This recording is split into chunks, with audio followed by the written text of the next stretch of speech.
करना है आपको? सर गुड मॉर्निंग और हैप्पी न्यू ईयर। अगले साल के लिए आप ईटी नाउ जी, स्वदेश को बहुत बहुत शुभकामनाएं। आपको भी गौरांग जी बहुत शुभकामनाएं। मैं सूरत से गौरांग वैद जी, बोल सवाल रहा हूँ। पूछिए अपना। कोचिन सीपीआर का जो मेरे हाँ। पास ये बहुत सारे डिटेल्स है और उसके 50 इक्विटी शेयर है मेरे हम्म। पास और 2-3 महीने का मेरा ये है अवधि का रखने का ये है। मैं ट्रेडिंग करता हूँ और ये कहाँ तक जा सकता है, प्रॉफिटेबल है? हम्म। ठीक है गौरांग जी, आपके लिए व्यू जरूर लेंगे, लेकिन आप ट्रेडिंग करते हैं, शेयर आपने लिया कोचिन शिपयार्ड, नजरिया आपका 2 से 3 महीने का है। ये सारी चीजें ना एक साथ आके मैच नहीं कर रही हैं।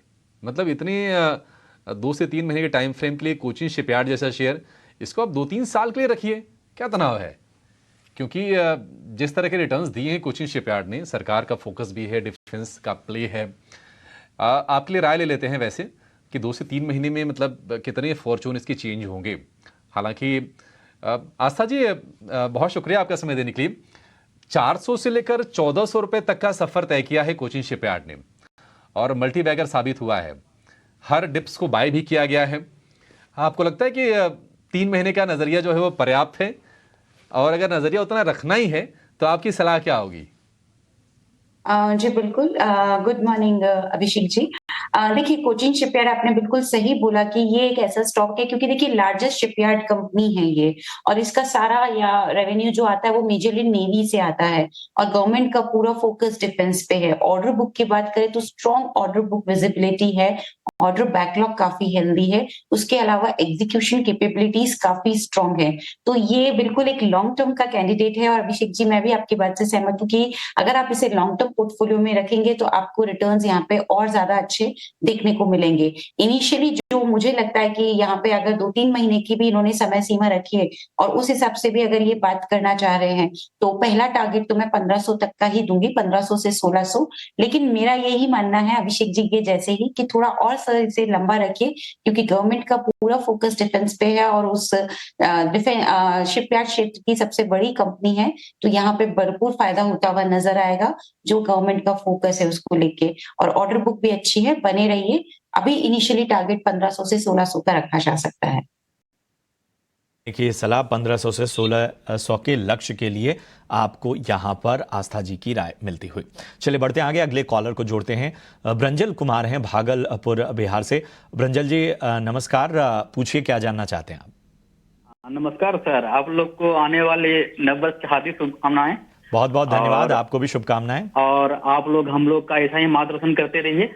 बिल्कुल इसके लिए जरूर। बहुत बहुत धन्यवाद सर। मेरे पास टाटा स्टील का जो है 128.50 रुपया पर 500 स्टॉक है।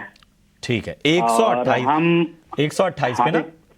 हाँ, ठीक है, 128.50 पर। ये थोड़ा डेटा गलत है, लेकिन 128 रुपए पे 500 शेयर आपने लिए हैं। ठीक है, हाँ हाँ सर। तो क्या नजरिया आपका? मेरी नजरिया इसमें 6 महीने का, तो क्या 6 महीने होल्ड करने पर अच्छा खासा रिटर्न मिल सकता है? ठीक है, चलिए आपको इस पर राय देते हैं। आस्था जी बताइए, टाटा स्टील में क्या करना चाहिए? 128 की खरीद है।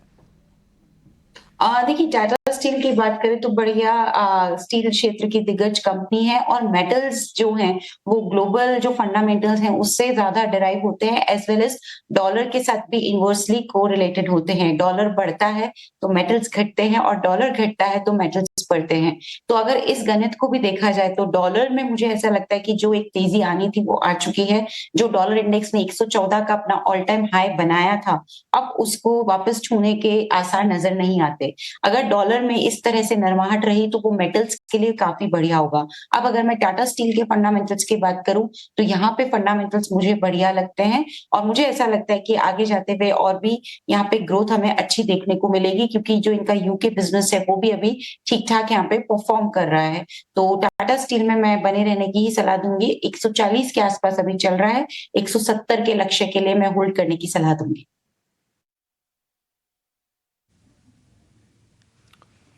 ठीक है, 170 के लक्ष्य के लिए टाटा स्टील में निवेशित रहने की सलाह है। अगले दर्शक को जोड़ेंगे, जम्मू से कार्तिक शर्मा हमारे साथ हैं। कार्तिक जी नमस्कार, पूछिए क्या सवाल है आपका? क्या मदद चाहिए आपको? नमस्कार जी, मेरा सवाल ये है, चोला फाइनेंस होल्डिंग मेरी बाइंग है 1071 पे 200 शेयर्स, तो वो मैं होल्ड रखूं या उसको सेल करूं या अभी 1071 वेट करना पड़ेगा?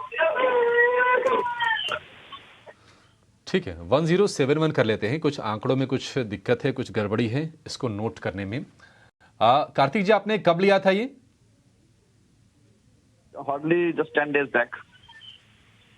Kartik ji 10 days back. 10 days back sir. ठीक है, 1071 का। ठीक है, चोला फाइनेंशियल होल्डिंग। आप चोला फाइनेंशियल होल्डिंग की बात कर रहे हैं ना, या आप चोलामंडलम इन्वेस्टमेंट की बात कर रहे हैं आप? चोला फाइनेंस होल्डिंग जी, जो आप स्क्रीन पे बता रहे हैं यही वाला। चोला फाइनेंशियल होल्डिंग, ठीक है, ठीक है। 1018 का भाव है फिलहाल। 10 दिन पहले लिए, थोड़ा सा नुकसान हो रहा है। आस्था जी, क्या व्यू होगा आपका? किस तरह का प्रदर्शन की उम्मीद करें अब अगले साल में? बढ़िया प्रदर्शन होना चाहिए। मैं तो सभी फाइनेंशियल कंपनी से यही उम्मीद कर रही हूँ। अब अगर हम चोला फाइनेंशियल की बात करें तो मुरुगप्पा ग्रुप की ये कंपनी है और कंपनी का एक्सपेंशन बहुत बढ़िया है, क्योंकि जहां तक मुझे याद आता है इनकी कुछ 25 ब्रांचेस थी, जिससे अब ये 34 ब्रांचेस तक ले आए हैं 2023 के मैं आंकड़ों की बात करूं। अगर ब्रांच एक्सपेंशन होता है तो वो एक ड्राइवर होता है फ्यूचर ग्रोथ के लिए। सो मुझे लगता है कि इनकी रेवेन्यू आगे जाते हुए भी जो इनकी फाइनेंशियल परफॉर्मेंस है वो बढ़िया रहने वाली है। तो मैं होल्ड करने की सलाह दूंगी, कोई दिक्कत नहीं लगती है। लॉन्ग टर्म में बने रहें, इनिशियल टारगेट 1150 का रखें, लेकिन समय सीमा यहाँ पे 3 महीने से ज्यादा रखनी होगी। 3 से 6 महीने की समय सीमा को ध्यान में रखते हुए बने रहने की सलाह है। नमस्कार सर, कैसे हैं? बढ़िया सर, बढ़िया। आप बताइए, कौन सा शेयर है आपके सर, पास? सर मेरे पास IRFC शेयर है, 350 शेयर है सर, 83 रुपए। भाव 83 रुपए के शेयर पर 83 रुपए के भाव पर 350 शेयर हैं IRFC के। वैसे तो रेलवे स्टॉक्स ने बहुत ही कमाल का प्रदर्शन दिखाया है 2023 में, लेकिन क्या ये कंटिन्यू करेंगे? क्या हम रिपीट इसका देखेंगे 2024 में? क्योंकि इस साल ये शेयर IRFC का तकरीबन 3 गुना हुआ है। अगर आप साल भर का चार्ट अगर लाएंगे स्क्रीन पर तो हम दिखा पाएंगे कि किस तरह की दौड़ लगाई है IRFC ने। ये एक तरह से पूरा का पूरा इनका कारोबार रेलवे से ही आता है। रेलवे की ये फाइनेंसिंग आर्म है और इसके चलते इनके पास न तो ऑर्डर्स की कमी होती है, न बिजनेस करने के मौके कभी कम होते हैं। तो ये एक पॉजिटिव प्लस पॉइंट इनके लिए हमेशा बना रहेगा।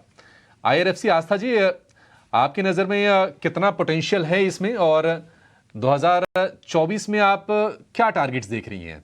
ये जो 100 रुपए के आसपास के भाव दिख रहे हैं, क्या ये 200 संभव है? जी देखिए, IRFC की बात करें तो सबसे पहले ये करता क्या है, तो ये बेसिकली जो भी रोलिंग स्टॉक होते हैं उसके एक्विजिशन में और उनकी फाइनेंसिंग में है इंडियन रेलवेज को देता है, जिसमें आपके कोचेस, लोकोमोटिव्स ये सब आते हैं। तो बिल्कुल यहाँ पे, जैसे कि मैंने पहले भी बोला कि फाइनेंशियल क्षेत्र की मैं सभी कंपनियों पे अभी तो मैं काफी ज्यादा पॉजिटिव हूँ।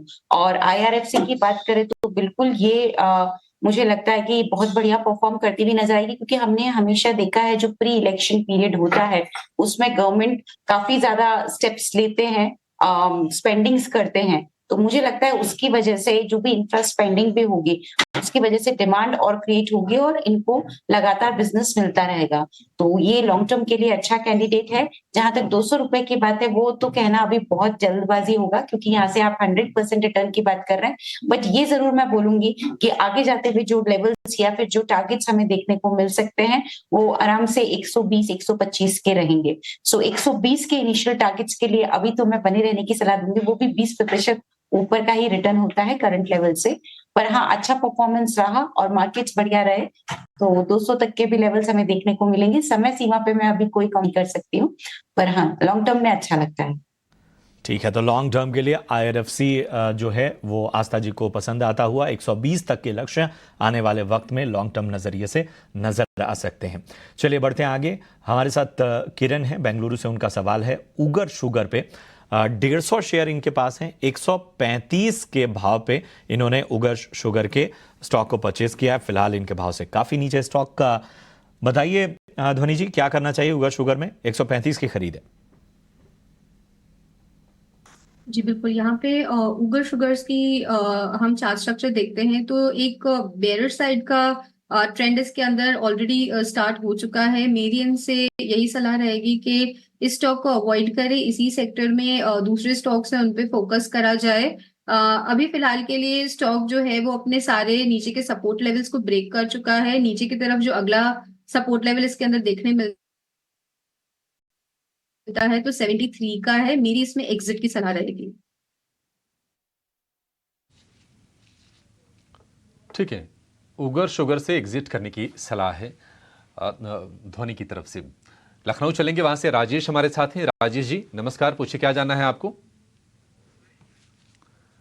अच्छा ठीक है, राजेश जी संपर्क नहीं हो पा रहा है, लेकिन इनका सवाल हमारे पास जरूर आ गया है। बिरला सॉफ्ट के 4000 शेयर हैं 650 रुपए के भाव पर। बिरला सॉफ्ट हमने साल डेढ़ साल पहले देखा कि ऐसा लग रहा था कि कंपनी मुश्किलों में घिरी हुई है, लेकिन वहां से रिवर्सल ठीक ठाक दिखाया और चूंकि क्वांटिटी बड़ी है इसलिए प्रॉफिट भी बड़ा दिखेगा।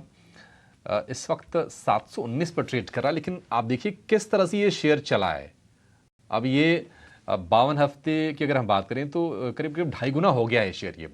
बिरला सॉफ्ट, आस्था जी कितना कन्विक्शन आपका है और क्या इसमें आप अभी भी निवेशित रहने की सलाह देंगी? जी बिल्कुल, देखिए ये एक बढ़िया स्टॉक है, आईटी सेक्टर की एक बढ़िया ये मिड टियर कंपनी है और मुझे लगता है कि ये one of the biggest mid tier company भी बन सकती है आने वाले टाइम में। कंपनी ने जो अपने क्वार्टरली यानी कि जो Q2 ऑफ FY24 का परफॉर्मेंस दिया था वो बेहद शानदार था, अच्छा परफॉर्मेंस किया था, जबकि बाकी की आईटी कंपनीज इतना बढ़िया परफॉर्म नहीं कर पाई थी। क्लाइंट एक्विजिशन भी यहाँ पे काफी बढ़िया हुए हैं, तो और जो इनके BFSI वर्टिकल्स हैं वहां पे भी बहुत बढ़िया परफॉर्मेंस हमें देखने को मिला था। तो क्योंकि अच्छी फाइनेंशियल परफॉर्मेंस ये कंपनी दे रही है तो मुझे लगता है कि यहाँ से तेजी और हमें देखने को मिलेगी। मैं होल्ड करने की सलाह दूंगी। टारगेट इसमें अभी तो मैं 780 का देना चाहूंगी इनिशियल लेवल पे। ठीक है, तो ये नजरिया बिरला सॉफ्ट पे आस्था जी की तरफ से।